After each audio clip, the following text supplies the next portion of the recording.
Agjërimi për ata që bëjnë punë të ndaluara. Përgjigja, muslimani duhet ndalohet nga haramet gjatë Ramazanit. Duhet ndalohet nga punë të ndaluara gjatë Ramazanit, gjatë gjithë jetës, gjatë gjithë kohës, po sidomos gjatë Ramazanit.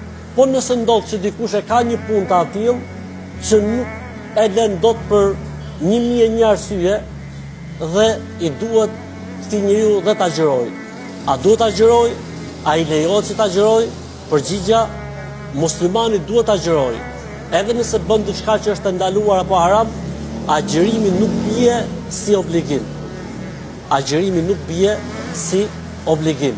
Pra duhet ta agjërojë pavarësisht se mund të jetë i përzier me gjëra që janë të ndaluara.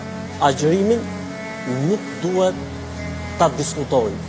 Inshallah, bëhet sebeb agjërimi që ky njeri të përmirësohet, të rregullohet, siç thot populli, të ftjellohet, të vinë mend, edhe pastaj inshallah taala largohet nga haramet edhe bëhet zotëni njeri.